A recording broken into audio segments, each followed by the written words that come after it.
강연에 앞서서 먼저 제 소개를 잠시 드리겠습니다. 저는 농어촌 기본소득 남해운동부 사무국장을 맡고 있는 조병래입니다. 반갑습니다. 오전 날씨에도 불구하고 열의를 다해서 이 자리를 채워주신 우리 남해국민 여러분께 진심으로 감사를 드립니다. 고맙습니다. 지금부터 먼저 국민 노래가 있겠습니다. 국회에 대하여 경례. 먼저 강연에 앞서서 꽃다발 형제입니다. 네, 꽃다발은 우리 공동대표들 중에 가장 인물이 좋은 우리 김성 상임 대표님께서 특별히 해주시겠습니다.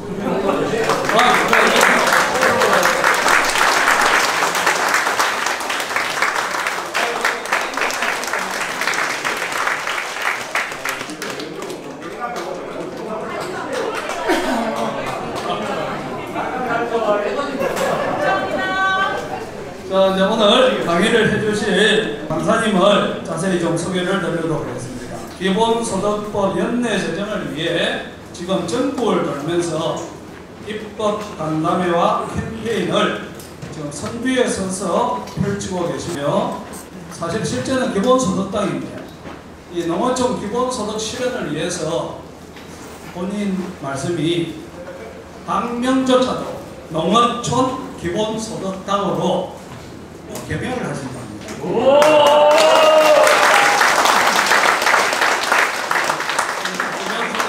기본소득당을 국회 행정안전위원회 소속 국회의원이십니다. 아마 저보다 여러분들이 더 잘 아시겠지만은 제가 보기에는 국회에서 가장 똑똑한 똑순이가 아닌가 싶습니다. 우리 똑순이 용해인 의원을 소개하겠습니다. 뜨거운 박수로 맞이해주시기 바랍니다.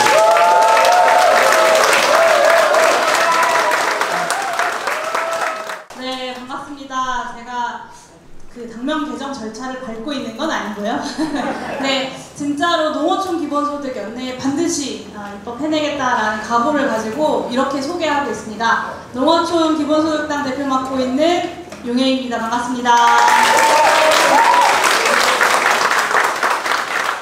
네, 사실 너무 들어오면서 너무 깜짝 놀라가지고 제가 지금 놀란 가슴이 진정이 잘 안 돼요. 이렇게 많은 분들이 날씨도 너무 덥고 한데 이 시간에 저녁 시간을 내어주셔서 함께 해주실 것이라고는 상상을 못했습니다.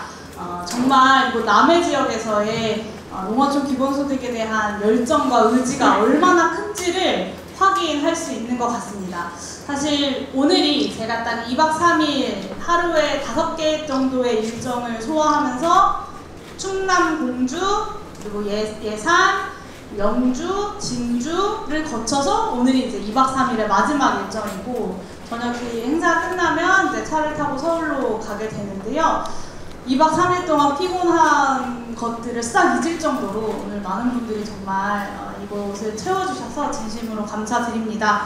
마지막 순서에 다다르니 좀 아쉬운 마음도 들지만, 그래도 전남을 거쳐서, 전북을 거쳐서 충남과 그리고 경북, 그리고 마지막 경남까지 이렇게 귀한 자리를 마련해 주신 덕분에 제가 이곳 아름다운 남해에 와서 여러분들을 뵙게 되었습니다.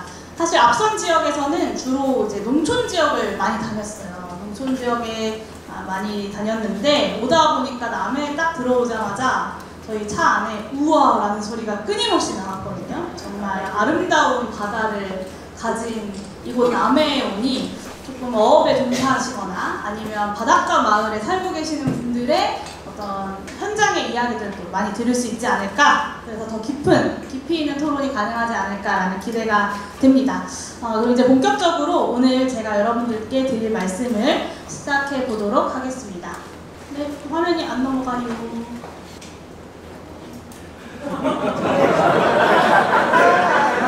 이럴 수가, 끝나버렸어. 네, 아마 저보다 더 이제 지역에 계신 분들이 많이 실감하고 계실 텐데요. 우리가 농어촌에, 농촌에, 그리고 어촌에 사람이 없다, 이런 이야기를 많이 합니다. 너무 당연하게 느껴지는 이야기이죠. 이제는 도시에는 사람이 있지만 농어촌에는 사람이 별로 없다. 그냥 당연한 상식처럼 느껴지는 말인데요. 근데 이게 그냥 상식이 아니라 사실은 대한민국의 미래에 굉장히 큰 위기입니다. 이 위기를 숫자로 좀 짚어보도록 하겠습니다. 농어촌의 인구가 최근 3년 동안 25만 명이 줄어들었습니다. 근데 25만 명이 줄어들었다라고 하면 농어촌 인구 계속 줄어들었지라고 할 수 있지만 실제로는 이렇게 25만 명 정도가 줄어드는데 걸리는 시간이 훨씬 더 길 거라고 예측했어요. 이전 3년 전에 한 2030년 정도는 되면 25만 명 정도가 줄어들 거다 이렇게 예측을 했거든요. 근데 불과 3년 만에 2030년에 갈 예측을 달성해버린 거예요. 그러니까 무려 한 10년 정도가 당겨진 거죠. 정말 어마어마한 속도로 인구가 감소하고 있는 겁니다. 네, 그래서 대한민국이 올해 처음으로 초고령 사회에 진입을 했습니다. 초고령 사회가 뭐냐면요. 65세 이상의 노인 인구가 전체 인구의 20%가 되면 5명 중에 1명이 65세 이상의 노인 인구가 되면 그런 사회를 초고령 사회라고 합니다. 그런데 대한민국 전체 평균으로 보면 이제 20%가 넘어서 초고령 사회에 진입했지만 사실 농촌과 어촌은 이미 예전부터 한 10년 전부터 그런 상황이었습니다. 농촌을 먼저 예를 들어보면요. 4명 중에 1명, 그러니까 읍면 단위로 예를 들어보면 4명 중에 1명이 이미 65세 이상의 노인 인구고요. 3명 지역, 면 지역을 보면요. 3명 중에 1명이 노인 인구입니다. 그리고 농가들을 기준으로 보면 전체 농가 인구의 55.8%, 2명 중 1명 이상이 65세 이상의 노인 인구입니다. 이미 예전부터 초고령 사회였고 농어촌은 그야말로 농어촌이 소멸되고 있는 것입니다. 네, 전국의 읍면 중에 절반 이상이 소멸 위험 지역입니다. 남해도 바로 그 소멸 위험 지역에 해당이 되는데요. 보통 도시 한 개가 제대로 하나의 도시로서 시스템을 갖추고 운영이 되려고 하면 한 2만 명 정도 인구가 있어야 된다라고 합니다. 그 이하로 떨어지면 어떤 공공 서비스나 민간 서비스를 유지하는 것이 어려워지고 기능이 사라지는, 도시의 기능이 사라지는 소멸의 위험에 처한다 이렇게 이야기를 하거든요. 근데 이 PPT에 있는 이 숫자가 무슨 숫자냐면요. 남해 인구가 2만 명 이하로 떨어지기까지 남은 시간입니다. 그래서 KBS 창원과 국토연구원이 함께 미래 인구를 예측을 했는데요. 지금 이 상태로 간다면 남해 인구가 25년 뒤에 2만 명 이하로 떨어질 것이라고 합니다. 25년 뒤에 남해의 모습은 어떨까 한번 보도록 하겠습니다. 2024년 기준으로 남해군의 초등학교 입학생 숫자가 142명인데요. 2050년이 되면 90% 이상이 줄어들어서 한 해 남해군 전체 초등학생 입학 학생이 17명 정도가 될 것이라고 예측을 합니다. 생산 가능 인구도 2만 명에서 6천 명 정도로 줄어들 것이라고 예측하고요. 또 현재의 남해군의 중위 연령, 가운데에 있는 연령이 61살입니다. 이 말은 남해에 살고 있는 사람들을 한 줄로 쭉 나이 순대로 세웠을 때 한 가운데 있는 사람의 나이가 61살이다 라는 뜻이에요. 전체를 한 줄로 쭉 세웠을 때 나이 순으로. 근데 25년 뒤에는요. 이 한가운데에 있는 사람의 나이가 71살로 10년 정도가 더 늘어날 것이다. 10살 정도가 더 늘어날 거다. 평균 그 중위 연령이 이렇게 예측을 하고 있습니다. 부양비 예측도 마찬가지 현실을 보여주는데요. 부양비라고 하는 거는 생산 가능한 인구 100명당 부양해야 되는 인구 비율을 뜻합니다. 먹여 살려야 되는 100명이 먹여 살려야 되는 인구의 숫자를 뜻하는 건데 2025년 남해군의 부양비는 89.7입니다. 근데 25년 뒤, 그러니까 100명에서 89.7명, 90명 정도를 100명에서 먹여 살리는 거예요. 근데 25년 뒤에 이 숫자가 이 해가 되면요. 206.3으로 급격하게 늘어납니다. 그러니까 100명이 80명, 90명 먹여 살리던 거 이렇게 소멸을 향해서 계속 달려가다 보면 100명이 200명을 먹여 살려야 하는 그런 사회가 된다는 거죠. 정말 심각합니다. 대한민국이 이런 위기의식을 가지고 사실 한 20여 년 전부터 국토균형발전이라고 하는 것을 추진을 해왔습니다. 한 20년 정도 해왔고 지역에서도 지자체들에서도 정말 최선을 다해서 노력을 해왔습니다. 못해도 수십조, 수백조 정도의 예산을 썼는데 이런 결말을 향해서 우리는 지금 달려가고 있는 겁니다. 이제는 해오던 것을 더 잘하고 성과를 내기 위해서라도 문제를 다시 정의하고 지금의 문제에 맞는 해결책을 찾아야 합니다. 저는 그 핵심이 소득에 있다고 봅니다. 도시와 시골 간의 소득 격차가 얼마나 심각한지 이미 다 체감하고 계실 테지만 숫자로 조금 말씀드리겠습니다. 도시와 시골의 연평균 가구 소득이요 3,200만 원 차이가 납니다. 도시에 사는 사람과 시골에 사는 사람의 연평균 소득, 가구의 소득이 3천만 원이 차이 난다는 거예요. 그럼 내가 도시로 이사 가면 3천만 원을 더 벌 수 있는데 시골에 사는 사람들이 당연히 도시로 가서 더 많이 살게 되겠죠. 그러니까 농촌에는 사람들이 자꾸 빠져나가게 되는 겁니다. 그리고 노인들의 빈곤율도 도시 노인과 시골 노인들 간의 빈곤율도 많이 차이가 납니다. 2배 정도 차이가 나는데요. 80세 이상의 농어촌 어르신 빈곤율이요 67%입니다. 대한민국 시골 지역에 사는, 농촌 지역에 살고 어촌 지역에 사는 80세 이상 노인 3명 중에 2명이 빈곤한 상태에 놓여져 있다라는 것입니다. 사실 대한민국의 산업화라고 하는 것이, 경제성장이라고 하는 것이 농어촌의 희생과 헌신, 그리고 지금 노인 세대의 희생과 헌신을 통해서 이루어졌다는 것을 우리가 기억한다면 저는 대한민국 노인들을 이렇게 계속해서 이 상태로 놔둬서는 안 되는 일이라고 생각합니다. 조금 더 들여다보면요, 농가소득이라고 하는 걸 보통 통계에서 많이 쓰는데요. 농가의 소득을 보면 예전에 비해서 농가의 소득 금액은 늘긴 늘었습니다. 당연히 뭐 옛날보다 물가도 늘고 시급도 늘어나니까 늘겠죠? 근데 그 중에 농가에서 농업을 통해서 농사지어서 벌어들이는 농업소득의 비중은 오히려 줄었습니다. 이 말이 무슨 말이냐면 농가의 소득이 농사지어서 버는 소득이 계속해서 늘어난 게 아니라 자식들이 지원해주는 돈, 그리고 국가가 지원하고 지자체가 지원해주는 돈으로 늘어왔다는 것입니다. 그 말은 자식들의 지원이 끊기거나 국가나 지자체의 지원이 끊기면 도농 간의, 그리고 시골과 도시의 소득 격차는 지금보다도 더 걷잡을 수 없이 늘어날 것이다 라는 것이죠. 네, 소득의 문제의 중요성에 대해서 이야기를 하고 있습니다. 이 소득이 왜 중요하냐? 돈이 있어야, 소득이 있어야 소비를 할 수 있고, 소비를 할 수 있어야 지역 경제가 살아날 수가, 운영될 수 있기 때문입니다. 소득이 없어서 소비가 중단되면요, 잘 아시는 것처럼 공공 서비스, 그리고 생활 서비스부터 흔들립니다. 생활 서비스 임계 인구라는 개념이 있습니다. 이게 무슨 뜻이냐면요, 쉽게 말하면 면 단위에서 인구 3,000명보다 아래로 내려가면요, 병원, 약국 이런 서비스들이 사라집니다. 2,000명 이하로 내려가면요, 목욕탕, 미용실, 이발소, 세탁소 이런 것들이 사라집니다.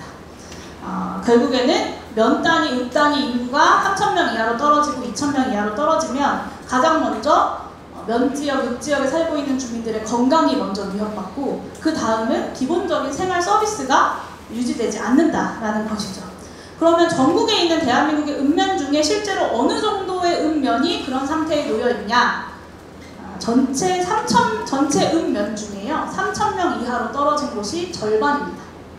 이 말은 대한민국 읍면에 살고 있는 주민들 중 절반은 병원이 없거나 병원이 없어질 지역에 살고 있다는 이야기입니다. 2,000명 이하인 곳은 4곳 중에 한 곳에 달합니다. 그리고 실제로 리 단위까지 들어가면 문제가 훨씬 더 심각해지는데요. 대한민국의 37,000개의 행정 리 중에 식료품 소매점, 그러니까 슈퍼 같은 곳이 없는 게 70%를 넘는다라고 합니다. 그러니까 민생회복지원금 이번에 많이 다 받으셨죠, 여러분? 네. 민생회복지원금 받아도 쓸 곳이 없다라는 말이, 동네에서 쓸 곳이 없다라는 말이 괜히 나오는 게 아닌 거죠. 소득이 없어지면 소비가 줄어들고, 소비가 줄어들면 이런 최소한의 서비스, 생활 서비스들이 사라집니다. 그러면 다른 곳으로, 그런 생활 서비스, 병원이 있고 세탁소가 있고 미용실이 있는 곳으로 떠날 수 있는 사람들은 그런 곳으로 떠날 것이고, 그렇게 떠날 수 없는 사람들만 이 작은 마을에 남아서 살게 되는 겁니다. 지역 상권이 급격하게 무너지면 가장 기본적인 소비할 수 있는 생활 서비스들이 사라지는 것뿐만 아니라요, 우리 지역에서 돌아야 되는 돈이 우리 지역에서 도는 게 아니라 옆 동네로 넘어갑니다. 병원이 사라지면 우리 어르신들 아프면 병원에 가야 되잖아요. 안 갈 수는 없잖아요. 그러면 어떻게 하시겠어요? 옆 동네, 다른 도시, 조그만 도시 가가지고 병원 가시겠죠. 그러면 병원만 갈까요? 병원 가는 김에 가서 동네 미용실 머리도 한 번 더 뽑고 간 김에 뭐 다른 곳도 한 번 더 가고 마트도 가고 이렇게 되는 거잖아요. 그럼 원래 우리 남해 군에서 쓰여야 할 돈이 남해 국민들의 소득으로 돌아가야 할 돈이 다른 지역으로 유출이 되는 겁니다. 그러면 돈이 빠져나가는 것이고, 돈이 빠져나가면 그에 맞춰서 가게들, 시설들도 빠져나가고, 또 시설들과 가게들이 빠져나가면 그만큼 다시 사람이 빠져나가고, 이런 악순환이 반복이 되는 것이죠. 넘겨주세요. 네, 노무현 대통령이 지역균형 발전을 말씀하시고 한 20년이 조금 넘게 지났습니다. 그래서 균형 발전이라고 하는 것이 여당과 야당, 빨간당, 파란당, 기본소득당 같은 민트색당 할 거 없이 모두가 다 말하는 상식이 되었거든요. 그런데 이 지역균형 발전이 그렇게 상식이 되어가는 동안 일정 부분 성과도 있었지만 농촌의 그리고 어촌의 공동화 문제를 해결하지 못했다, 사람들이 사라지는 문제를 해결하지 못했다라는 점에서는 한계가 분명했습니다. 지금까지 대한민국 정부가 지역균형 발전을 추진하는 방식을 살펴보면요, 어떤 방식으로 주로 했냐면 거점 도시를 하나 만듭니다. 그래서 그 도시에 공공기관들 내려보내고요, 기업들 유치하는 거 도와줍니다. 그러면 알아서 기업도 들어오고 인구도 늘어나고 일자리도 생기고 상권도 살아날 것이다 라고 하는 기대를 가지고 정책을 펼쳐왔습니다. 그것이 일부 성공하기도 했고, 그 성공의 결과로 수도권 인구 집중은 조금 완화되었을지는 모르겠습니다만 농촌과 어촌의 마을들이 사라지는 문제를 해결했느냐라고 물어보면 그렇지 않죠. 오히려 농촌과 어촌에서 저기 멀리 수도권까지 인구가 유출이 되느냐, 아니면 우리 권역에 있는 다른 거점 도시로 인구가 유출이 되느냐, 이 두 가지 선택지로 유출의 경로가 더 많아졌다라는 것으로 결말이 나와버렸습니다. 그런데 이 똑같은 처방을 우리는 지금도 20년이 지난 지금도 똑같이 하고 있습니다. 얼마 전에 그 지방소멸 대응한다고 한 1조 정도의 기금을 만들었는데요. 그 기금 사용한 내역들을 살펴보면요, 90%가 시설 만드는 데 사용이 됐습니다. 물론 시설 필요합니다. 지역 주민들도 좋은 인프라, 새로운 시설들 사용하고 누리면서 살아갈 권리와 자격이 있습니다. 하지만 지역에 사람이 계속해서 정착해서 살 수가 없는 조건이 되어서 더 이상 인구가 늘어나지도 않고 오히려 줄어들고 있고 말 그대로 소멸해 가는데 아무도 없는 지역에 시설만 갖다 놓는다고 그 지역에 다시 인구가 모이느냐라는 질문을 던져야 하는 거죠. 결국 우리가 출발해야 하는 거는 일단 다짜고짜 시설부터 짓는 것이 아니라 농촌 전반에 활력을 불어넣을 수 있는 기초 체력을 기르는 일이다 라는 것입니다. 종합을 지금까지 말씀드린 걸 쭉 종합해서 다시 한번 정리를 하면, 농어촌 소멸 위기의 핵심은 결국엔 지역경제의 침체라고 하는 악순환 때문입니다. 보시는 것처럼 경제활동이 위축되니까 지역 주민들의 소득이 줄어들고, 소득이 줄어드니까 쓸 수 있는 돈이 줄어들죠. 소비가 줄어듭니다. 소비가 줄어들면 가게들이 망하고 생활 서비스들이 사라집니다. 그러면 아까 이야기했던 것처럼 우리 동네에서 돌아야 할 돈이 옆 동네로, 옆 도시로 가게 되고, 그러면 다시 우리 동네 경제가 안 좋아져서 그 경제 상황이 나빠지니까 소득이 줄어들고, 소득이 줄어드니까 또다시 소비가 줄어들고, 이런 악순환이 반복되고 있는 겁니다. 이 악순환의 고리에서 어딘가에선 끊어야 하는데 어디에서 끊어야 하느냐, 어디에서 끊을 수 있느냐, 결국에는 농어촌 지역 주민들의 소득 문제를 해결하는 것이 가장 확실하고 효과적인 해법이다라는 것입니다. 그래서 농어촌 기본소득을 통해서 지역소멸 문제를 해결하기 위한 출발을 해보자라는 제안을 드리면서 전국을 다니고 있는 겁니다. 근데 이런 말씀을 드리면요, 농어촌 기본소득 그거 돈 너무 많이 들지 않나? 이런 질문과 의문이 생기실 겁니다. 물론 아주 적은 돈이 든다라고 말씀드리기는 어렵습니다. 그런데 다만요, 지금 지역소멸 문제 해결하지 않으면요, 나중에는 농어촌 기본소득 읍면 단위에서 시행하는 것보다 훨씬 더 큰 비용을 치르고 우리는 이 지역소멸 문제를 해결하게 될 겁니다. 이미 예전부터 수도권 지역의 인구 과밀로 인한 교통 문제 해결에 들어가는 사회적 비용이요, 28조라고 합니다. 이게 벌써 한 10몇 년 전 분석이거든요. 지금은 훨씬 늘어났겠죠. 근데 농어촌 기본소득을 통해서 인구가 분산되고 교통 문제가 해결이 되면 28조의 사회적 비용을 줄이는 효과도 있는 거예요.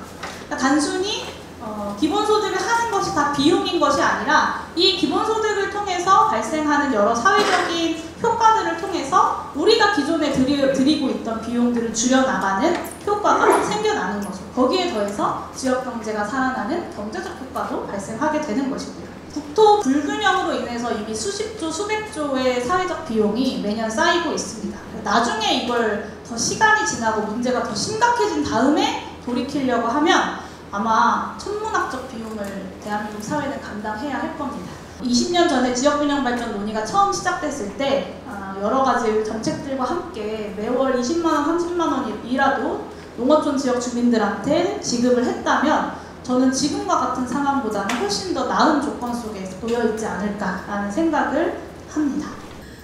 제가 이렇게 지역을 다니면서 저는 이제 원래 저희 부모님은 다 강원도 분들이신데 제가 이제 경기도에서 나고 자라서 사실 지역 소멸, 인구 위기라고 하는 것을 어떤 교과서에서 보는 사회학적 용어처럼 이해를 하고 있었더라고요. 그걸 언제 알았냐면 이런 지역을 다니면서 한 해에 이 지역에서 새롭게 출생 신고하는 아이들의 숫자를 보니까 너무나도 충격적인 거예요. 근데 도시에는 그래도 아이들이 좀 있거든요. 저는 그 아이들을 늘 만나니까 잘 실감을 못하다가 지역에 오니까 실감을 하게 됐습니다. 말 그대로 10년 뒤면 저희 할머니, 할아버지가 살고 있는 마을 하나가 통째로 사라지는 그런 일이 발생하겠구나. 어제 경북 영주에서 한 농민분이 이런 말씀을 하셨습니다. 그분은 62살의 마을 막내시래요. 그래서 이장을 맡고 계신데 이분이 뭐라고 하셨냐면 내가 이 마을 막내니까 막내로서 이 어르신들을 다 보내고 마지막으로 나 혼자 남겠구나 라는 생각을 하셨다는 거예요. 너무 서글픈 이야기였거든요. 저는 이렇게 마을이 통째로 사라질 것이라고 하는 이 절박한 위기를 더 우리가 적극적이고 제대로 처방해서 문제를 해결해야만 한다. 그래서 내가 마지막에 이 어르신들 막내로서 다 보내드리고 혼자 남는 쓸쓸한 삶을 상상하는 것이 아니라 우리가 살고 있는 이 농어촌 지역이 더 행복하고 즐거운 농어촌 공동체로 바뀔 수 있어야 한다. 그것이 정치의 역할이다 라고 생각합니다. 네, 그러면 이런 농어촌 기본소득이 뭐 알겠다. 근데 그게 정말 효과가 있을까? 그게 검증이 됐어? 정말 믿을 수 있는 거야? 라는 생각을 하실 텐데요. 이미 그런 사례가 있습니다. 바로 경기도 연천 청산면에서 지급됐던 농촌 기본소득의 시범 사업이 있었습니다. 이 사업이 뭐냐면 이재명 대통령이 경기도지사 시절에 농어촌 기본소득에 대한 의지와 신념을 가지고 경기도 차원에서 진행했던 기본소득 정책입니다. 그래서 2022년부터 매월 15만 원의 기본소득을 주민들한테 지급을 하고 있습니다. 근데 이거는 국가사업이 아니기 때문에 5년 동안 지급한다라고 하는 기한의 제한이 있었어요. 그래서 좀 효과에 한계가 있을 수 있지만 그럼에도 불구하고 농어촌 기본소득이 가져올 대한민국 농어촌 사회의 변화를 굉장히 잘 보여주고 있는 사례입니다. 가장 먼저 주목할 점은 인구의 변화인데요. 여러분들 보시기에 오른쪽에 있는 이 표는요. 연천군 전체의 인구입니다. 왼쪽에 있는 표는 실제로 기본소득을 받았던 청산면의 인구 그래프입니다. 보시면 청산면은 농촌기본소득을 시행한 이후에 인구가 확 늘었습니다. 그 뒤로 다시 조금씩 줄어들기는 했지만 전체적으로 봤을 때는 인구 감소의 속도가 굉장히 완만하게 이어지고 있는 것을 알 수 있습니다. 감소세가 확연히 적죠. 이거는 농어촌 기본소득이 외부로부터 인구 유입에 분명히 효과가 있고 혹여 인구가 감소한다고 하더라도 그 속도를 줄여주는 브레이크의 역할을 충분히 해냈다라는 것입니다. 그리고 사실 지역소멸 정책이라는 게 농어촌 기본소득 하나만 한다고 만병통치약처럼 해결되는 건 아니잖아요. 여러 가지 정책들이 함께 추진이 되어야 되는 건데 원래 정책이라고 하는 것은 효과가 발생하는 데 시간이 걸립니다. 우리가 아까 이야기했던 거점도시 만드는 것도 공공기관 이전하는 데 시간 걸리죠. 공공기관 왔으니까 그거 따라서 기업들 들어오는 데 시간 걸리죠. 그 기업들 주변에 사람들이 자리 잡고 이주해 와서 살고 거기에 상권이 형성되는 데 시간이 걸립니다. 농어촌 기본소득은 인구의 유입을 어느 정도 인구 감소의 속도를 줄여주고 어느 정도 인구 유입 효과를 가짐으로써 그런 정책들이 효과를 발휘할 때까지 지역이 소멸하는 것을 시간을 벌어주는 역할을 해내고 있다라는 것이죠. 그래서 우리가 지역소멸 위기 대응을 위해서 여러 가지 정책들을 막 적극적으로 이것저것 해야 되는데 가장 시급한 게 뭐냐라고 했을 때 농어촌 기본소득부터 깔고 시작해야 된다라는 것입니다. 일각에서는 청산면 인구도 결국엔 줄어든 거 아니냐라는 이야기를 하기도 하시는데요. 저는 그 원인을 잘 분석해야 된다고 생각합니다. 이게 무슨 말이냐면 청산면은 딱 5년 동안만 기본소득 주는 곳이에요. 5년 동안 15만 원씩만. 그러면 내가 5년 뒤에 어떻게 될지 모르는데 청산면에 가서 이사까지 가서 살아야 하는가, 삶의 터전을 버리고 옮겨서 거기에는 좀 고민이 생길 수 있잖아요. 근데 그 농어촌 기본소득을 국가 단위에서 법제화해서 국가의 정책으로 실현을 해서 추진을 한다면 시간의 제한이 없기 때문에 농어촌에 가서 사는 것을 충분히 더 선택할 수 있겠죠. 이 조건보다는. 그래서 기간에 제한이 없는 기본소득이 도입이 되면 저는 분명히 저 그래프는 달라질 것이라고 생각합니다. 두 번째 효과는요. 골목경제에 돈이 돌기 시작했습니다. 매월 15만 원씩 기본소득을 지역화폐로 지급을 하니까요. 청산면 내에 지역화폐 가맹점이 109곳까지 늘어났습니다. 쭉 가맹점이 늘어났어요. 왜냐하면 지역화폐를 안 받으면 다른 가게들보다 손해를 보니까 다들 지역화폐 가맹점으로 가입을 한 거죠. 실제로 식당, 마트, 미용실에서는 기본소득이 지급되는 날에 손님이 확 늡니다. 그리고 받은 날, 여러분들도 민생회복지원금 받고 그날 다 쓰셨죠? 네. 그런 거죠. 그리고 우리 어머니들 사실은 머리 뽑을 때 2달에 한 번 미용실 갈 거, 한 달에 한 번 갈 수도 있는 거고 그런 이제 효과들이 생기는 거죠.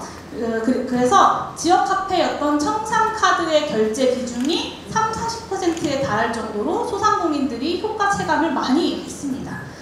실제로 가게들 매출이 10에서 20%가 늘었고요. 개점 휴업 중이던 가게가 다시 문을 열기도 하고 아니면 없던 가게가 새로 생기기도 합니다. 근데 여러분 잘 아시겠지만 동네에 있는 가게가 사라지는 건 있을 수 있는 일이지만 아주 새로운 가게가 새로 막 여러 개가 생기는 거는 여러분들 보기 좀 어려운 일이잖아요. 그런데 그런 일들이 생겨났다는 것은 소상공인들의 매출 증가에 대한 기대가 어느 정도 현실이 되었고 그래서 새롭게 가게들도 많이 생겨났다는 것입니다. 그래서 그 결과로 생활 서비스가 확대가 되었습니다.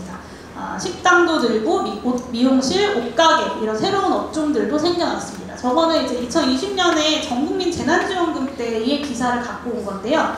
지금도 사실 비슷하고요. 청산면에서도 병원 이런 데서 쓰는 소비들이 많이 늘었습니다. 그래서 일각에서는 약국이나 병원 같은 필수 소비처를 제외하면 상권이 살아난 곳이라고 볼 수 없는 거 아니야? 라고도 하시는데요. 저는 오히려 기본소득을 받자마자 내가 병원에 가고 약국에 간다고 하는 게 우리 국민들에게, 농어촌 주민들에게 기본소득이라고 하는 추가적인 소득이 얼마나 필요했는가라는 생각이 많이 들더라고요. 여러분 민생회복지원금 이번에 받으시고 나서 쓰시는데 가장 많이 쓰는 곳은 보통 음식점입니다. 근데 음식점 말고 또 많이 쓰는 곳 어딜까요? 언론에 또 보도가 났는데 안경점. 맞아요. 안경점. 저희 아버지도 얼마 전에 백내장 수술하셔가지고 안경 새로 맞추셨거든요. 근데 안경점에 가서 안경을 맞췄는데 일주일이 걸린다는 거예요. 그만큼 많이 늘어난 거죠. 근데 그 안경을 새로 맞추시는 분들이 원래 눈이 안 나쁜데 민생회복지원금 나라가 주니까 갑자기 눈이 나빠졌을까요? 아니죠. 원래 안경이 좀 오래되고 막 조금 휘고 삐딱하고 기스도 많이 나고 그랬는데 내가 소득이 부족하고 돈이 없으니까 이런 데에서부터 돈을 아꼈던 거죠. 근데 그러다가 민생회복지원금 들어오니까 그러면 나의 이 기스가 많이 난 혹은 약간 삐뚤어진 이 안경을 바꿔볼까? 라는 생각을 하게 되는 겁니다. 또 제가 아는 경남의 한 치과에 다니는 치위생사 애기 엄마가 저한테 민생회복지원금 들어오고 자기 일이 너무 바쁘다고 너무 힘들다고 이런 얘기를 하더라고요. 치과의 손님도 엄청 늘었대요. 심지어는 가족들 민생회복지원금 카드까지 가지고 와가지고 결제를 할 정도로 많이들 병원에 오신다고 합니다. 근데 이것도 여러분 이 병원 치과에 가시는 환자분들이 없던 충치가 민생회복지원금 주니까 생겼을까요? 그렇진 않겠죠. 원래 있던 충치인데 돈이 없으니까 치과 치료 비싸잖아요. 돈이 없으니까 병원에 안 가고 참고 그냥 버텼던 게 민생회복지원금 주니까 그 돈으로 치과 치료를 받게 되는 거죠. 저는 오히려 지금 우리 국민들에게 소득이 얼마나 부족했는가, 꼭 필요한 곳에도 쓸 수 없었던 그런 경제적 상황에 대해서 얼마나 절실한가라는 생각을 많이 했습니다. 그래서 어르신들의 필수 생활 서비스 영위를 위해서는 소득 기반의 강화가 반드시 필요하다라는 점을 이런 사례들이 많이 보여주고 있습니다. 넘겨주세요. 마지막으로 또 제가 가장 중요하게 생각하는 변화 중에 하나는 우리가 함께 살고 있는 이 공동체의 변화입니다. 주민들의 마음이 넓어지고 서로 돕고 사는 게 뭔지를 깨달았다라는 농어촌 기본소득을 지급받았던 청산면 주민의 기본소득 후기입니다. 사실 전 세계에서 진행되는 여러 기본소득 실험에서요, 실험을 하면 다 이렇게 나옵니다. 개인의 행복감이 늘고 사회 공동체의 긍정적 기여가 늘어나고 여러 긍정적인 변화들이 생겼다라고 모든 기본소득 실험의 결과로 보고가 되고 있습니다. 구매 여력이 늘어나니까, 소득이 늘어나니까 삶의 여유도 좀 생기고, 그 여유를 가지고 주변의 친구들 만나서 막걸리도 한잔하고 커피도 한잔하고 그럴 수 있는 거죠. 그리고 손주들 오면 용돈도 좀 줄 수 있고, 아니면 뭐 애기들 옷이라도 하나 사줄 수 있고, 밥이라도 한 끼 좋은 거 해서 먹일 수 있고, 이런 인생에서의 긍정적인 변화들이 생기게 되는 겁니다. 그래서 공동체의 상호작용도 늘어나고 공동체 구성원들, 이웃 주민들 사이에서의 관계도 개선되는 그런 효과들이 있었습니다. 살기 좋은 마을이 되니까 당연히 사람들이 살기 좋은 마을에 와서 살고 싶어지고 돌아올 수 있는 그런 조건과 여건이 되는 거겠죠. 네, 그래서 청산면 기본소득 사례에서 여러 효과들에서 보신 것처럼 소득을 통해서 우리의 삶이 바뀔 수 있고, 우리 공동체가 이웃들과의 관계가 바뀔 수 있고, 지역 경제가 바뀔 수 있다. 이런 중요한 전환 정책이 될 수 있다라는 것을 보여주고 있습니다.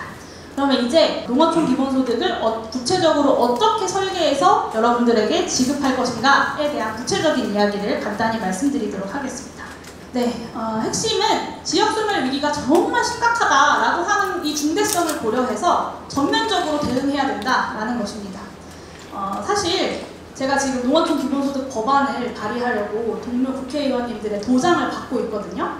서명을 막 받고 있는데 나도 함께 발의하겠다. 10명을 모아야 발의를 할 수 있거든요. 10명은 넘겼어요. 근데 한동안 막 늘다가 요 며칠 또 안 늘어요. 명단을 보니까 수도권 의원님들이 잘 안 계세요.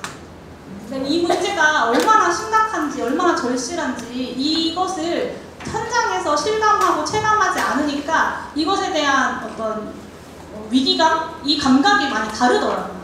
그래서 이 위기의 중대함, 지역소멸 위기의 중대성을 우리가 절실하게 느끼고 전면적으로 제대로 대응해야 된다는 것입니다. 금액도 늘리고 대상도 늘려서 해야 제대로 대응하는 것이고, 그래야 실제로 농어촌 기본소득의 효과도 발생한다. 이런 말씀을 드리고 싶습니다. 그러면 이 농어촌 기본소득을 누구한테 줄 거냐? 사실 농어촌 기본소득 논의를 처음에 할 때는요, 농민들부터 주자 이런 이야기가 있었어요. 농민들 먼저 주자. 그래서 농민기본소득이라는 논의를 많이 했거든요. 근데 최근에는 이 논의가 점점 더 넓어져서 농촌 지역에 살고 있는 구성원 모두에게 지급하자까지 왔습니다. 왜냐하면 이 농촌 인구의 75%가 비농업 인구라고 합니다. 그러니까 농촌 지역에 산다고 모두가 다 농사를 짓는 건 아니잖아요. 여기 오신 공무원분들도 계시고, 어린이집 선생님도 계시고, 가게를 하시는 분들도 계시고, 옷가게 사장님도 계시고, 병원에서 일하시는 분들도 계시고, 다양한 분들이 계신데 이 주민 모두가 함께 해야 지역 내에서의 효과가 발생하겠죠. 그리고 또 한 가지, 아까 청산면 사례에서의 한 가지 문제점이 뭐냐면, 이게 연천군 내에 한 개 면에서만 했잖아요. 그러니까 무슨 일이 벌어지냐, 원래는 경기도에 인구 많은 동네, 뭐 예를 들면 주변에 의정부 아니면 서울 이런 데서 청산면으로 인구가 이사가 와야 되는데 그게 아니라 연천군 내에서 이사 오는 거예요. 아무래도 같은 연천군 내에서는 조금 이사 가기 조금 더 쉽잖아요. 마음의 벽이. 생활 터전을 완전히 떠나는 것 같지도 않고. 그래서 같은 한 개 면에서만 진행을 하니까 오히려 그냥 군 내에서의 유출이 일어나가지고 군 단위로 더 넓혀서 해야 된다. 그리고 농어촌 지역 주민 모두에게 지급을 해야 된다라는 것입니다. 안 그러면 자칫하면 그 지역 내의 위화감도 조성되고요. 받는 면과 그 옆에 면은 나는 왜 바로 길 건너가면 옆 동네인데 나는 못 받는다 이런 위화감도 생길 수 있잖아요. 그리고 실제로 도시에서 농촌으로 사람이 유입되게 하려면 농촌 지역 전체에 지급을 해야 합니다. 단계적으로 확대해 나가는 것도 고려할 수 있다고 생각합니다. 뭐 재정 여건이나 이런 걸 고려해서 단계적으로 도입할 수 있다라고 생각하지만 그 단계가 너무 많고 너무 조금부터 시작해서 늘려나가는 것은 안 된다. 그러면 정책 효과가 발생하지 않는다라는 것입니다. 아까 제가 그런 말씀을 드렸는데 정말 10년 뒤면 15년 뒤면 마을이 다 사라지잖아요. 근데 우리가 1년에 한 개 군, 뭐 한 개 면 이렇게 시작해가지고 아니면 농어촌 인구의 1%에서 시작해서 1년에 1%씩 늘려나가겠다라고 하면 농어촌 인구 다 하려면 100년 걸리는데 그렇게 해서 어떻게 이 문제 해결하겠어요? 못하죠. 그래서 지역소멸 위기 대응을 위해서라면 전국적인 실현을 목표로 해야 되고 단계적으로 한다고 하더라도 가능한 한 많은 지역에서 가능한 한 높은 지역으로 최대한 단계적으로 시행을 해야 된다라는 것입니다. 그러면 얼마를 줄 거냐? 이것도 많이들 궁금해하시고 또 의견도 있으실 텐데요. 저는 충분히 주어야 한다라고 생각합니다. 근데 그러면 그 충분히가 어느 정도냐? 이런 생각도 많이 하실 텐데 제가 제안드리는 건 아까 도농 간의 가구별 소득 격차가 연간 3,200만 원 정도 된다고 했습니다. 이거를 지금 다 채울 수는 없으니까 4분의 1 정도는 농어촌 기본소득으로 그 격차를 메꿔보자라는 겁니다. 그러면 월 30만 원 정도, 연간 360만 원 정도가 되거든요. 네, 좋죠? 네, 그래서 월 30만 원 정도로 시작을 하자 이런 제안을 드리고 있습니다. 네, 마지막으로는 지역 화폐로 지급을 하자라는 건데요. 지역 농어촌 기본소득 지역 살리려고 기껏 30만 원씩 지급했는데 이 돈 가지고 다른 지역으로 유출되면 안 되잖아요. 지역 화폐로 지급을 하자는 거고 또 한 가지는 그런 신안군에서 햇빛바람연금 추진하면서 그런 고민을 하셨더라고요. 저는 되게 재밌고 의미 있는 고민이다라고 생각했는데 어르신들 자나깨나 자식 걱정 많이 하시잖아요. 그래서 현금으로 지급하면 그게 다 서울에 있고 수도권에 있는 자식들한테 간다라는 거예요. 그래서 신안군 공무원들이 현금으로 할까 하다가 지역화폐로 하는 걸로 결정을 했다고 하더라고요. 그래서 저는 그런 측면에서 오히려 서울에 있는 자식들 생활비 보태라고 주는 게 아니라 서울에 있는 자식들이 놀러 왔을 때 자식들 손주들과 함께 밥 한 끼 먹으면서 내가 살게 라고 할 수 있는 그런 지역화폐로 지급을 해야 된다라고 생각합니다. 또 한 가지 마지막 중요한 방향이 어느 부처가 그러면 농어촌 기본소득을 추진할 거냐? 기획재정부는 돈줄을 쥐고 있는 중요한 부처입니다. 그죠? 네, 근데 기획재정부는 사업을 하는 부처는 아니어서 그러면 누가 할 거냐? 그 다음으로 힘센 부처 바로 행정안전부입니다. 원래 농어촌 기본소득 하면 보통 다 농림부에서 담당을 해야 하는 거다라고 생각했어요. 저도 옛날에 당연히 그냥 의심을 해볼 여지가 없이 그렇게 생각했거든요. 근데 생각해보니까 사실 농림 예산이 지금도 빡빡하잖아요. 그리고 해수부에 있는 어업과 관련된 예산도 굉장히 작거든요. 근데 농어촌 기본소득을 농촌과 어촌 사업이라고 농림부랑 해수부로 보내버리면 가뜩이나 작은 농정 예산, 가뜩이나 작은 어업 예산 갉아먹어가면서 이 농어촌 기본소득을 하게 될 수도 있습니다. 저는 그런 일은 막아야 된다고 생각해서 농림부, 해수부가 아닌 행정안전부에서 이 일을 해야 된다라고 생각하고요. 또 한 가지가 결국에는 지역소멸 대응이라고 하는 것은 원래 행안부가 해야 되는 일입니다. 그리고 지자체들이랑 소통하고 조율하는 업무도 행안부가 담당하는 일입니다. 그래서 총체적으로 봤을 때 부처들 내에서 힘도 있고 예산도 많고 지역들 간의 조정도 할 수 있는 권한을 갖고 있는 행안부가 이 사업을 추진해야 한다라고 생각합니다. 그래서 지난달에 있었던 윤호중 신임 행정안전부 장관의 인사청문회에서 제가 이거 농식품부에게 맡겨두지 말고 농림부한테 맡겨두지 말고 행안부가 가져와서 하셔라 이렇게 말씀을 드렸고 그렇게 하겠다라는 답변을 받았습니다. 잘했어요.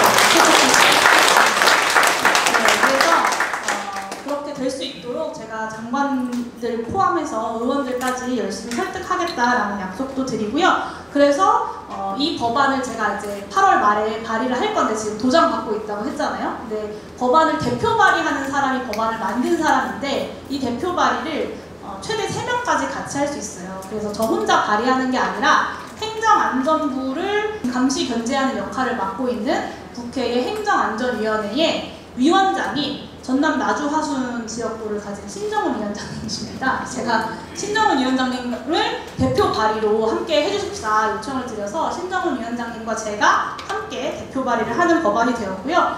그러니까 행정안전위원회 위원장이 행정안전부 사업으로 제안을 하는 그런 법안이 된 것입니다. 네, 그래서 8월 마지막 주 정도에 농어촌 기본소득 실현을 함께 요구해 왔었던 여러 단체들과 함께 발의 기자회견을 할 예정이고요. 그 기자회견을 시작으로 9월부터 시작되는 정기국회에서 입법에 박차를 가할 예정입니다. 자세한 내용은 오늘 앞에서 설명도 드렸고 나누어드린 리플렛에도 있으니 넘어가도록 하겠습니다. 네, 국회에 발의가 되고 나면 여러 의원님들이 기존에 발의했던 농어촌 기본소득법과 농민기본소득법과 함께 심사가 될 건데요. 아마 제가 발의하는 이 법안이 가장 과감한 법안이고요. 가장 농축적으로 문제의식을 담고 있는 법안입니다. 왜냐하면 농어촌 주민분들과의 현장에서의 목소리도 좀 듣고 긴밀하게 논의하면서 현장의 목소리를 최대한 담기 위해 노력했기 때문인데요. 이렇게 질문하시는 분들도 계시더라고요. 아니 이재명 대통령이 옛날부터 도지사 시절부터 저렇게 시범사업도 하고 요청분에서 의지가 있는데 굳이 법까지 만들어야 되냐라고 물어보시기도 하던데 쭉 설명드렸던 것처럼 지역소멸 위기는 너무나 심각하고요. 하지만 정권은 임기가 정해져 있습니다. 근데 정부가 바뀐다고 지역소멸 위기가 사라지는 건 아니잖아요. 근데 보셨죠 여러분? 기본소득이라고 하는 딱지만 붙으면 다 특정 정치인의 브랜드다라고 해서 일단 공격하고 보는 거 많이들 보셨을 겁니다. 그래서 이 정책이 정부가 바뀌느냐 어느 정당이 집권을 하느냐에 따라 흔들리지 않고 힘있게 추진되고 법에 따라서 예산이 편성될 수 있도록 법제화를 하는 것이 저는 반드시 필요하다라고 생각합니다. 그래서 이 법을 이렇게 제대로 만들려면 저 혼자 의원들 설득한다고 되는 게 당연히 아니라고 생각하고요. 지역에서 또 현장에서 농어촌 지역에서 살고 계신 많은 분들이 지역의 국회의원들, 큰 정당의 여러 정치인들 달달달달 볶아주셔야 실제로 정치인들이 움직이게 됩니다. 제가 어제 그저께 충남 예산에 갔다 왔다 그랬잖아요. 충남 예산에 가니까 거기 강승규 국민의힘 국회의원이 양곡관리법 통과가 이제 본인의 성과인 것처럼 현수막을 쫙 걸었더라고요. 여러분 윤석열 정부에서 양곡관리법에 거부권 몇 번이나 썼는지 알고 계시죠? 근데 이제 그 지역에 농민 주민들이 워낙 많으니까 지역에서는 그런 거 법안 통과된 걸 자기 성과처럼 현수막을 거는 건데 그래서 결국에는 지역에서 주민분들께서 이런 정책이 필요하다라고 목소리를 많이 내어주셔야 지역의 정치인들이 국회에 와서도 마음을 조금 바꿔먹고 이렇게 움직일 수 있다는 것을 보여주는 사례였던 것 같습니다. 그래서 제대로 한번 하자 농어촌 기본소득 그리고 용해인이 제안한 것 방법대로 제대로 빠르게 본격적으로 하자라고 해주시기를 요청드립니다.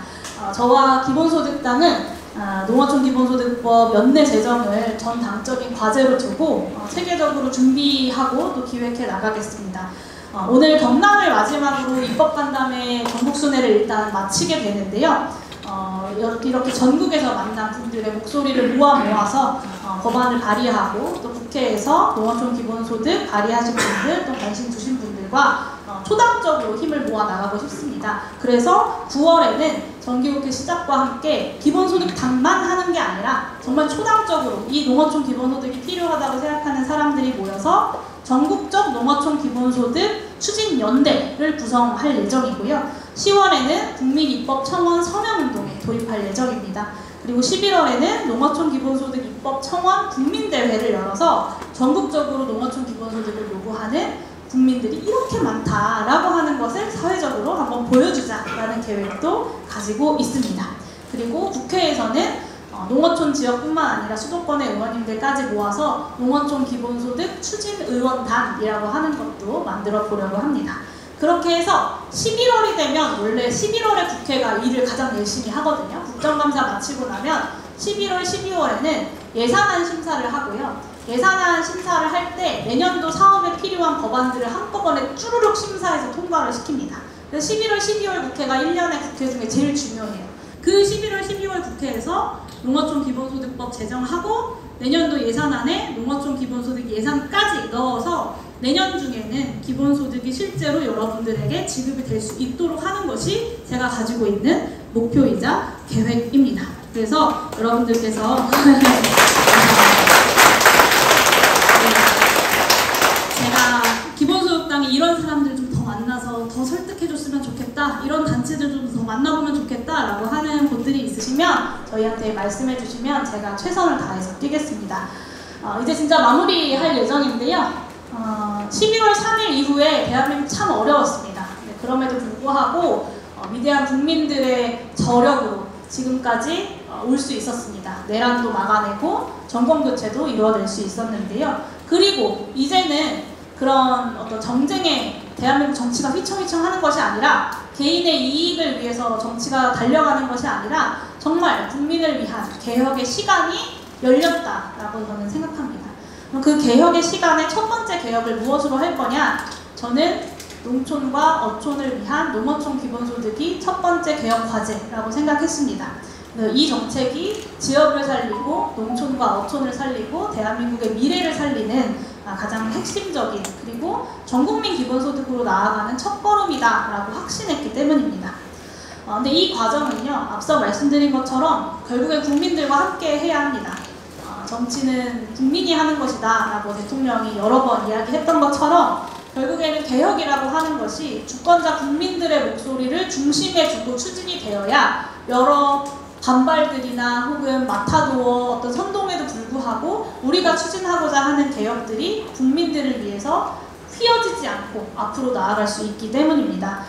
그래서 주권자 국민들과 함께 현장에서 호흡하면서 귀한 말씀 들으면서 저도 더 배우고 더 실천으로 다듬어 나가겠습니다. 오늘 남해에서 여러분들과 함께한 이 시간이 농어촌 기본소득 실현의 중요한 출발점이 될 수 있으리라고 저는 기대하고 또 소망하고요. 오늘 평일 저녁 시간 비도 이렇게 많이 오는데 이 시간까지 함께 해주셔서 너무 감사드리고 앞으로도 함께 해주시기를 요청드립니다. 감사합니다.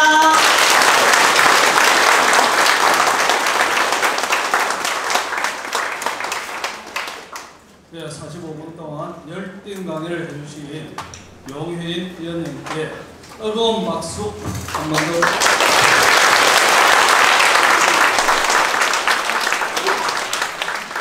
지금부터 우리 용혜인 의원님을 모시고 기본소득에 대해서 평소에 궁금하셨던 분들 점이 있으면 기탄 없이 질문을 주시기 바랍니다. 손을 들어주시면 고맙겠습니다. 안녕하십니까. 저는 남해군 여성농민회 부회장 김정숙이라고 합니다. 반갑습니다. 연예인 보는 마음으로 왔습니다. 텔레비전에서 너무 똑부러지게 말씀해 주셨을 때 정말 속이 시원했고요. 그래서 지역에서도 여러 가지 의견을 가지고 한번 얘기하고 싶었는데 기본소득 관련해서 얘기를 할 수 있어서 너무 좋습니다. 궁금한 거 한 가지, 그 다음에 또 하나 좀 의견 말씀드리면 궁금한 거는 저희들도 여성농민에서 영농여권 대상 교육하면서 마을마다 다니면서 공부를 좀 했습니다. 기본소득에 대해서. 그랬더니 다들 공감하는데 궁금해하는 거.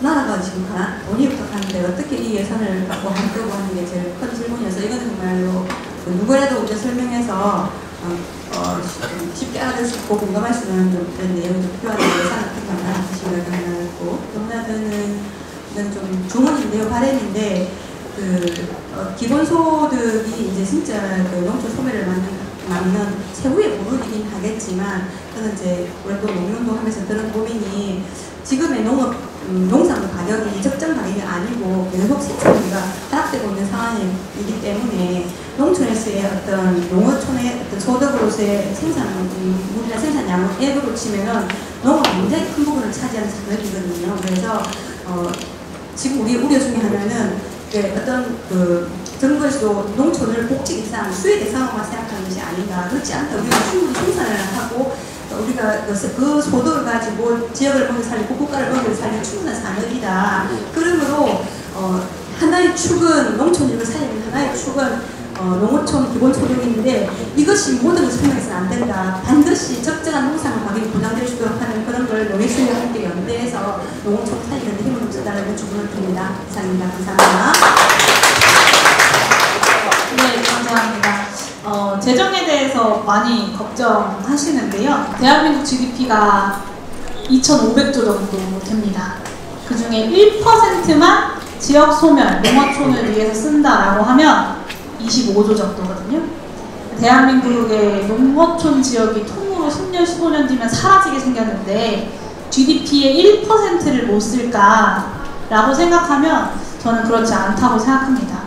근데 1,000만 농어촌 지역 주민들한테 다 주는 게 조금 어렵다라고 하면 한 절반 정도부터 시작할 수 있다 저는 생각하거든요. 그러면 한 15조 정도 듭니다. 1%가 25조인데 15조 정도는 저는 충분히 쓸 수 있는 돈이라고 생각하고요. 윤석열 정부 시절에 엄청나게 부자 감세 해줬습니다. 부자들 세금 엄청 깎아줬는데요. 진짜 쿨하게 막 19조씩 깎아줬거든요. 연간. 그거 원상복구 해야죠. 안 그래도 나라 재정 다 파탄나고 어렵다 하고 지자체에서도 우리 군수님 잘 아시겠지만 사실 지난 3년 윤석열 정부 임기 3년 동안 지자체에서는 있는 돈 원래 내려가야 되는 돈은 안 내려오고 있는 돈 가지고 있던 돈 쥐어짜서 쓰면서 버텨온 겁니다. 이제 지방 재정도 정말 버티기 어려울 만큼 지난 3년을 쥐어짜면서 보냈던 건데요. 원상복구 해야죠. 원상복구 하면 한 18조, 19조 정도 생기는데 그러면 그 돈을 어디에 가장 먼저 쓸 거냐, 어디가 가장 시급한 과제냐라고 하면 저는 농어촌 지역에 투자해야 되는 거라고 생각합니다. 그래야 농어촌 지역이 유지가 될 수 있고 농어촌 지역이 유지가 되어야 대한민국이 유지가 되는 것이다 라는 말씀을 드리고 싶습니다. 사실 이제 부자 감세 폐지하는 거 가장 손쉬운 방법으로 말씀드렸고 이것보다 더 필요하다, 사실 우리가 농어촌 기본소득만 해야 되는 건 아니니까 더 필요하다고 하면 그에 맞춰서 정치권이 책임있게 어느 영역에서 세금을 더 거둘 수 있을 것인가, 더 거두어야 하는 것인가에 대한 국민적 합의를 만들어가는 과정이 저는 필요하다고 생각합니다. 물론 세금 더 내자 이야기하면 많은 분들이 별로 안 좋아하시죠. 근데 기본소득 공론화에 아주 좋은 사례가 있는데요. 이재명 경기도지사 시절에 경기도에서 기본소득 공론화 조사를 했습니다. 그때 충분히 정보를 드리고 수기하고 토론하는 과정을 거쳤더니요. 사실 기본소득이라고 하는 게 대부분의 국민들이 이제 내가 세금을 더 내게 되는 것보다 기본소득으로 받는 돈이 더 많아지는 구조로 설계가 되거든요. 그래서 이 구조를 잘 설명드리고 우리가 어디에서 어떻게 세금을 더 만들어낼 수 있을 것인가를 함께 머리를 맞대니까요. 원래는 처음 시작할 때는 나 세금 더 못 낸다라고 말씀하셨던 경기도민들이 끝날 때는 세금 나 더 낼 수 있다, 기본소득 도입에 동의한다 라고 하는 비율이 훨씬 높아졌습니다.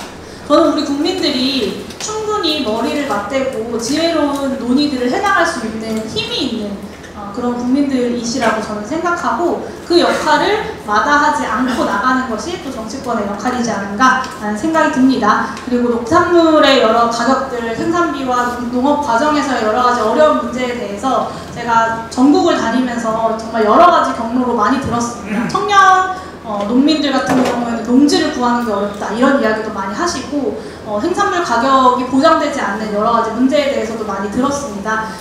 이야기해 주신 내용들 제가 잘 적어서 서울로 가지고 가서 대한민국 농업이 지금의 구조가 어디에서 문제가 시작되는 점인지를 잘 분석하여 저의 의정활동, 그리고 기본소득당의 의정활동, 그리고 새 정부의 개혁 과정에 여러분들의 문제의식과 의견들이 반영되고 녹아들 수 있도록 최선을 다하겠다는 약속도 함께 드리도록 하겠습니다. 감사합니다.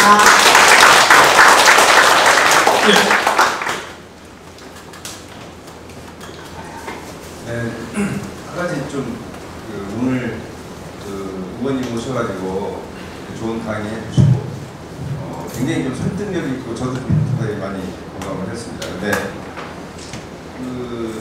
주된 강의 내용이 지금 현재 농어촌 지역이 소멸된 위기에 있다. 또 그렇게 됨으로써 소득도 줄어들고 또 그것이 또 악순환에 발단이 돼서 또 경제가 또 탄력으로 이렇게 유출이 되는 그런 현상들이 있다라고 말씀을 하시는 건데 이게 사실 이제 농촌에 있는 분들한테 굉장히 설득력 있는 얘기거든요. 근데 이런 제도가 성공적으로 이루어지기 위해서는 궁극적으로 인구의 대부분을 차지하고 있는 서울 사람들이 공감을 해줘야 된단 말이죠. 그래서 이게 지역이 소멸됨으로써 국가가 소멸될 수 있다라는 실질적인 어떤 논리가 하나씩 개발이 돼가지고 그런 내용들이 좀 이 강의나 또 대국민 설득의 내용 중에 좀 포함되어야 되지 않느냐. 그래서 이제 그런 좀 제가 그런 느낌을 좀 받았습니다. 그래서 좀 어떻게 하면 사실은 우리가 이제 지역 소멸이 국가 소멸이거든요. 그래서 이런 부분들이 설득력 있게 모든 국민들한테 다가갈 수 있도록 좀 이렇게 많은 사람들이 힘 있는 분들이 이렇게 좀 공론화 해줬으면 좋겠다 이런 말씀 드리고 싶습니다. 네, 감사합니다. 네. 사실 이제 서울의 인구가 한 1000만 정도 살고요. 농어촌 지역에도 인구가 한 1000만 정도 삽니다. 네. 그래서 저는 1000만이면 사실 대한민국 인구의 5분의 1이 농어촌 지역에 살고 있는 거거든요. 근데 서울 수도권이 아닌 지역에도 도시들은 있잖아요. 그것을 생각하면 결코 적지 않은 비율이다라고 생각합니다. 아까 말씀드렸던 사례 중에 하나가 그 교통 혼잡으로 인해서 인구 집중으로 인해서 발생하는 교통 혼잡으로 우리 사회가 얼마나 많은 비용을 지불하고 있나, 그게 한 28조 정도 된다고 말씀드렸잖아요. 근데 사실 이 비용 28조 정도의 대부분은 수도권 사람들이 지불하는 비용입니다. 교통체증, 혼잡으로 인한 비용이다 보니까 아무래도 인구 밀도가 높은 지역에서 주로 지불하게 되는 사회적 비용이겠죠. 그런 부분들을 가지고 설득해 나가는 논리들도 가능할 것이고요. 사실 저는 그런 측면도 있다고 생각해요. 대한민국 국민들이 어떤 국가의 미래에 대해서 늘 함께 고민하고 국가가 어려울 때, 나라가 어려울 때 나만의 이해관계가 아니라 대한민국의 미래를 위해서 항상 앞장서왔던 국민들이잖아요. 97년 IMF 위기 때 금모으기 운동도 사실 그렇고, 저는 돌반지가 그래서 하나도 없어요. 저희 부모님이 97년도에 제 돌반지 다 갖다, 저랑 제 동생 돌반지 다 갖다가 금모으기 운동을 하셔가지고, 근데 아마 다 비슷하실 거예요. 그죠?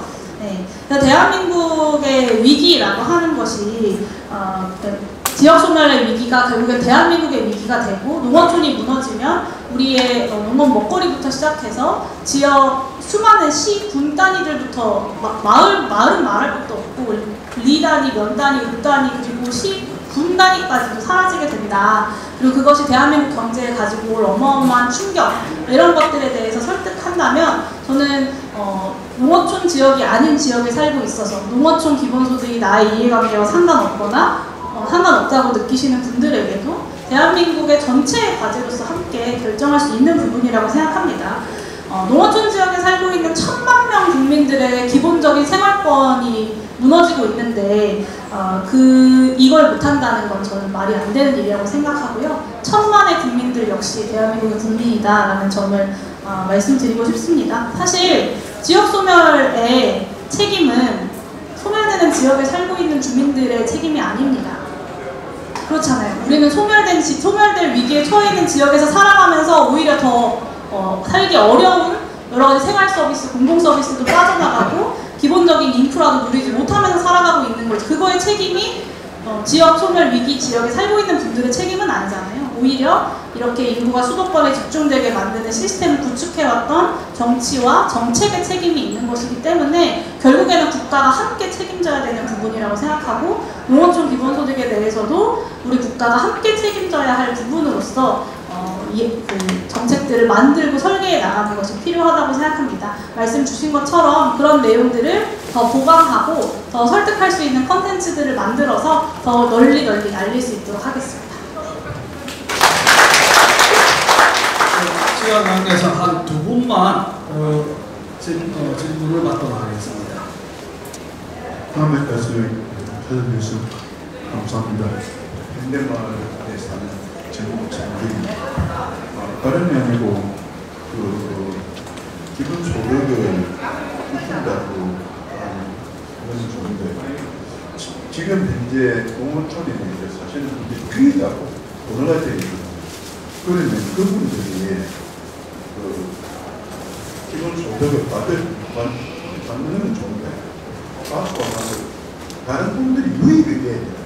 그걸 받고 나이 드신 분들이 돌아가시면 참 늙고는 크고, 그러면 인간 유입을 할 수 있는 그런 대책이 필요하지 않나. 물론 또 기본 수급도 굉장히 좋지요. 그또 혹시나 보면 우리가 86년 그런 장면도 그런 것들이 있겠지만 궁극적인 것은 지금 번화가에 있는 거의 다 지금 나이 드신 분들인데 지금 저도 종에 지금 자연물학에 힘이 있고 그런데 거기 가보면 동인수가 총 20명밖에 안 됩니다. 그런 분들이 거기에 지금 자연물학의 국제의 경우에 사는 분이 한숨 돌아가면 그 집이 됩니다. 그럼 그 자식들이 보면 되는데 안 오거든. 지금 기본 소득도 문제지만 소멸되어가는 인구가 지금 인구 교육이면 큰 문제라고 봅니다. 그래서 그걸 해결할 수 있는 방안이 또 안 태어나니까 그겁니다.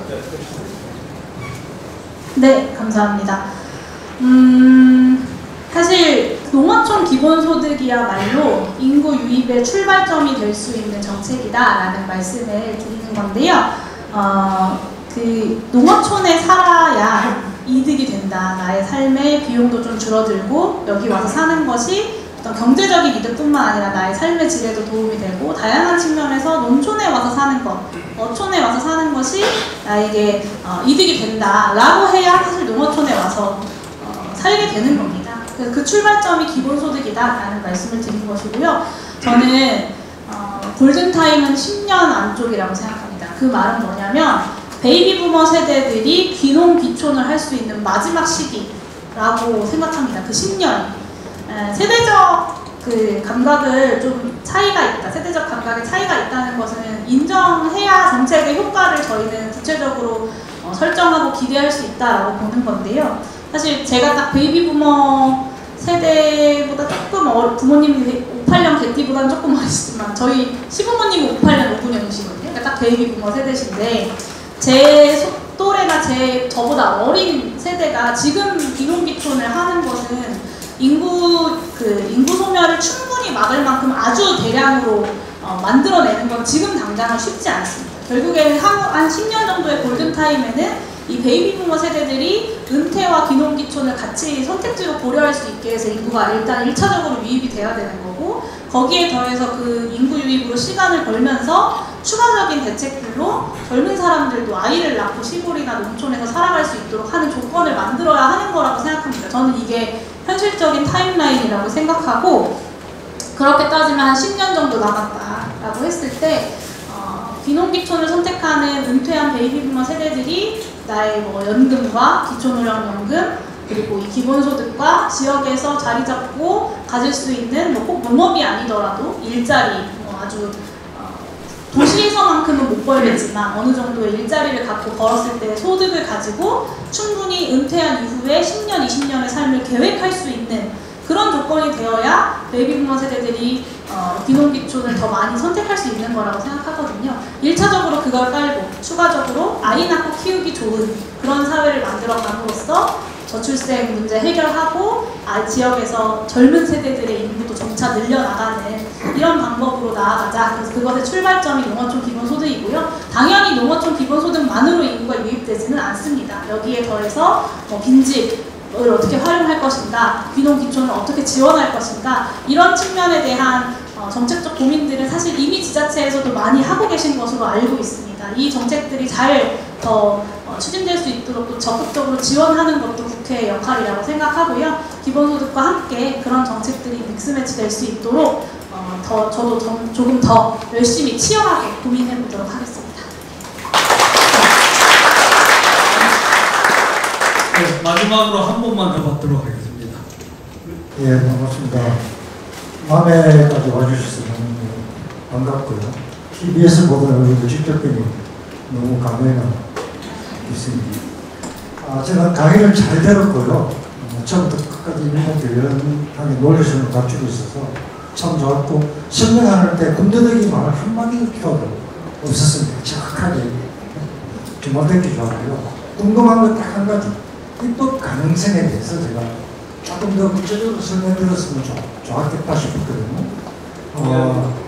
172명이면 충분히 입법이 가능하잖아요. 근데 그렇게 힘 안 될 수도 있지 않을까라는 그런 불안감이 있거든요.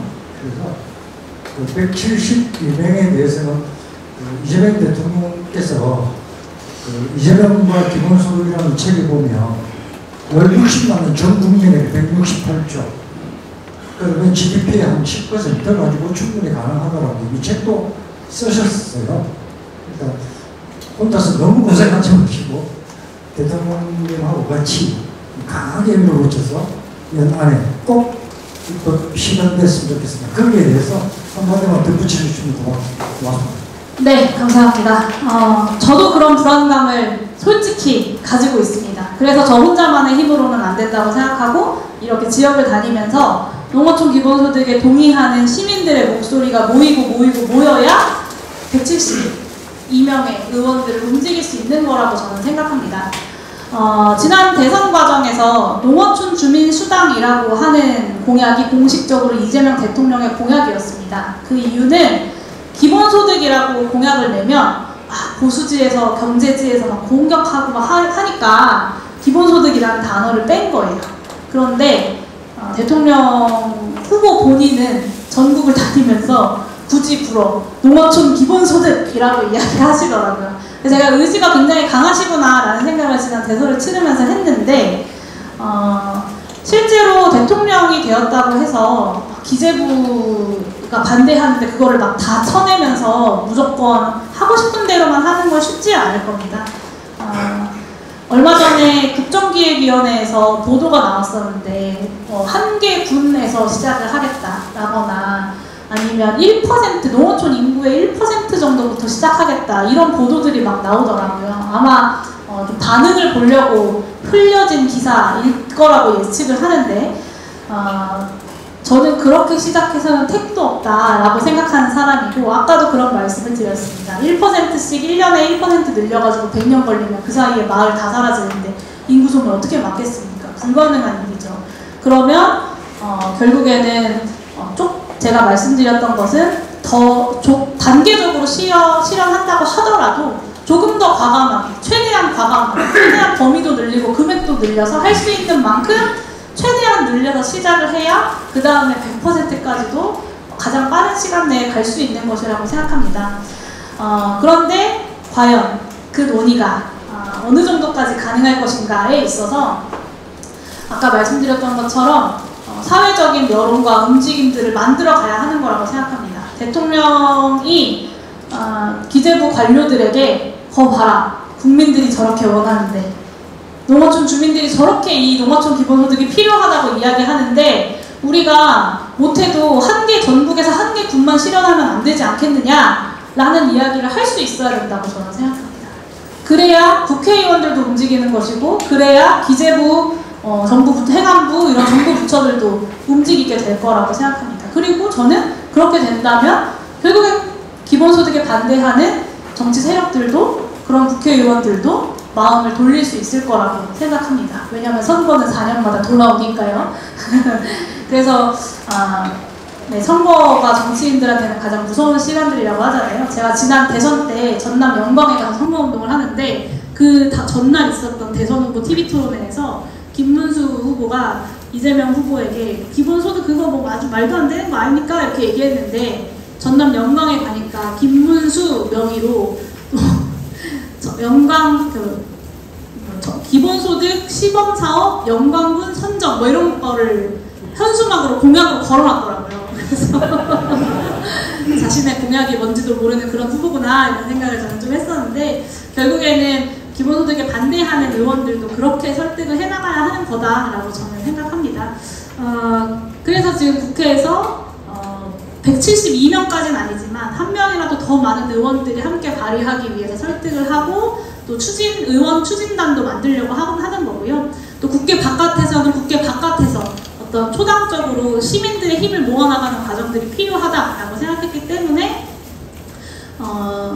9월에 전국적 기본소득 전국적 농어촌 기본소득 추진연대를 만들자라고 제안을 드린 겁니다. 그래서 전국에서 모여서 전국민 대회, 범국민 대회 같은 것도 한번 하고 우리 이만큼 원한다라고 하는 것도 보여주는 기획들을 하자라는 것이고요. 민주당이 개혁의 추진을 힘있게 밀어붙여야 사실 정부도 그만큼 따라오는 건데 이제 집권 여당이 되었을 때 그 개혁의 의지를 얼마만큼 추진해 나갈 수 있느냐에 대해서 아마 우려하시는 거라고 저는 생각합니다. 그 부분은 글쎄요, 제가 민주당은 아니어서 제가 민주당을 책임지고 민주당이 개혁 정당입니다, 개혁의 의지가 100% 충만합니다라고 말씀드릴 대표성은 없지만 최소한 지금의 이재명 정부를 함께 만들었던 공동의 책임이 있는 정당으로서 민주당이 더 개혁적으로 지금 개혁 과제들을 추진할 수 있도록 노력하겠다라는 약속을 드리는 것이고요. 그 출발점으로 제가 긍정적으로 보는 것은 이 법안을 심사하는 행정안전위원회의 위원장이 의지를 갖고 이 법안 발의에 함께 하고 계시다라는 것입니다. 국회에서는요, 위원회가 있고 그 위원회에 발의된 모든 법이 평등하게 심사의 기회를 가질 것 같지만 사실 그렇지 않습니다. 그 위원회의 교섭단체 간사들 그리고 위원장이 생각하는 중점 추진 과제 이런 것들이 중요하거든요. 제가 낸 법안들 중에요, 지난 21대 국회 4년 동안 국회 소위원회에서 한 번도 심사도 못해본, 논의도 못해본 법안들도 있어요. 그만큼 이제 위원장과 간사들의 권한이 막강한 건데 위원장께서 동의하신 만큼 조금 더 구체적으로 성과를 낼 수 있지 않을까라는 생각을 하고요. 내일 국정기획위원회에서 국정 과제들을 발표한다고 합니다. 거기에 농어촌 기본소득을 비롯한 기본소득형 정책들이 과연 얼마만큼 들어있을까라는 것이 저에게도 굉장히 초미의 관심사고 국정 과제에 들어갔는지 안 들어갔는지 뿐만 아니라 실제로 정부가 그것을 추진해 나가느냐 역시도 저의 굉장한 관심사입니다. 여러분들의 관심사이기도 할 것 같다고 생각하는데요. 그 부분들을 주의 깊게 바라보면서 견인해낼 것들은 견인해내고 또 잘한 것들은 잘했다고 칭찬도 해주시고 비판할 것들은 정치권, 저를 비롯해서 잘 못하는 부분들은 잘 못한다고 채찍질도 해주셔야 더 좋은 대한민국 함께 만들어 나갈 수 있는 거라고 생각합니다. 저도 늘 긴장을 놓지 않고 최선을 다하겠다고 말씀드리면서 마무리하면 될 것 같습니다. 감사합니다.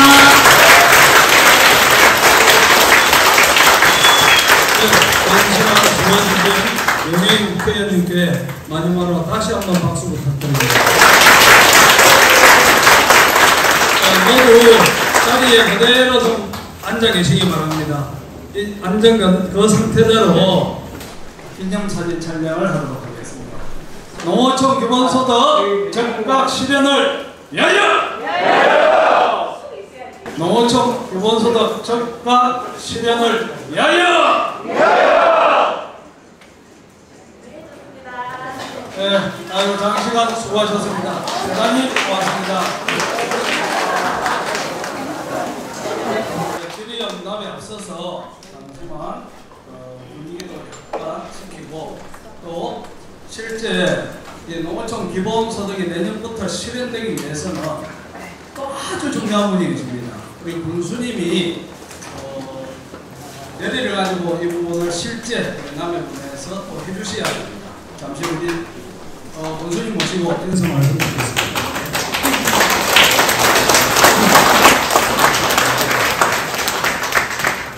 안녕하십니까. 반갑습니다. 저녁 식사는 아직 안 하셨지요? 우리 용해인 의원님 PBS 많이 보셨죠? 네. 오늘 그 직접 그 설명을 하시는 모습 보니까 어떻습니까? 미입니다. 믿음직스럽습니다. 정말 판별 위기에 있는 우리 농어촌을 도와주시는 혁명 전사 같은 그런 분이죠. 우리 남해도 조국내 주진위원님을 비롯해서 많은 분들이 일선에서 우리 국민들한테 설명회를 갖고 동의서를 받고 있는데 우리 조경님, 우리 용 위원님만 설명지를 가지고 설명하면 우리 전 국민들이 다 동심할 것 같죠. 저도 또 관심을 가지고 잘 추진하겠습니다. 정부 주무부처도 행정안전부가 되어야 마땅하지만 우리 군에서도 23개 부서 중에서 우리 행정과가 주무부서가 되어서 추진을 하도록 해서 속도감을 내도록 하겠습니다. 바쁘신 중에 참석해 주신 국민들은 진심으로 감사드리고 우리 남해군이 꼭 전 국민 대상으로 해서 시범지역 내지 또 첫 번째로 지역에 포함될 수 있도록 군수로서 최선을 다하겠습니다.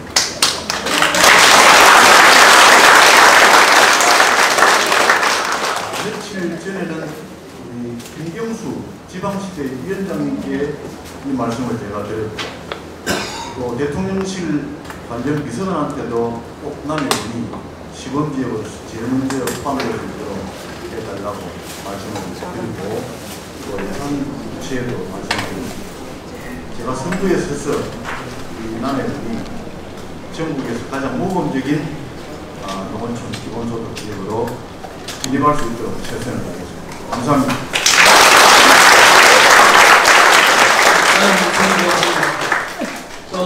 그리고 이게 예산이 제일 좋게는 중앙정부 예산만으로 되면 제일 좋은데 사실 그렇게 되기는 조금 무리가 있습니다. 모든 사업에 자부담이 있지 않습니까? 그래서 지금 저는 약간 좀 양보를 해서 아까 용인 국회의원님께도 저는 중앙정부가 80, 도가 10%, 남해군이 10%는 그렇게 분담을 해야 되지 않겠느냐고 건의를 드렸습니다. 또 이제 도에서 10% 이게 또 부담을 해주려면 도 의원님께서 또 힘을 좀 써주셔야 됩니다. 그래서 도의원 모시고 압박을 나누도록 하겠습니다.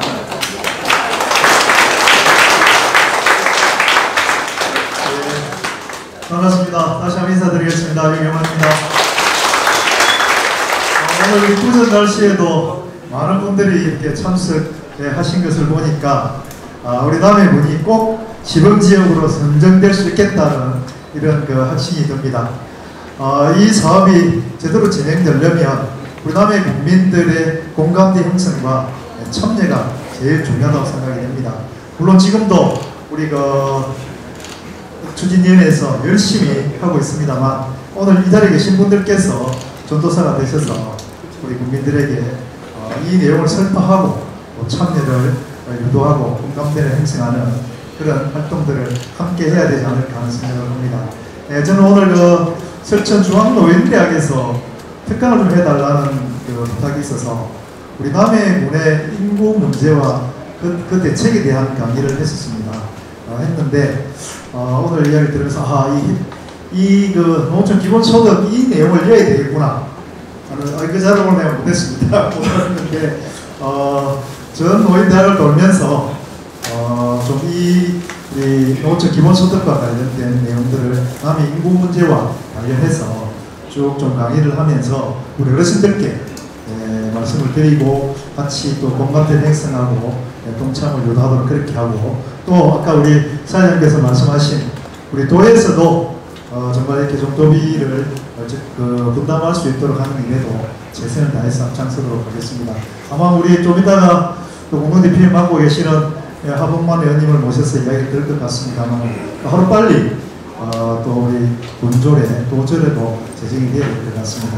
거기에도 앞장서도록 하고 우리 순천군에서 이미 막 공개적으로 언론에 대대적으로 이렇게 발표를 하면서 하겠다고 이렇게 나서고 있더라고요. 그래서 우리도 우리 아까 군수님께서 입장을 밝혔지만 군수님 그리고 본의회 또 도의원 여기 자리에 계신 모든 분들께서 합심해서 꼭 시범지역으로 선정될 수 있도록 힘을 모아주시고 더 힘껏 노력하도록 하겠습니다. 고맙습니다.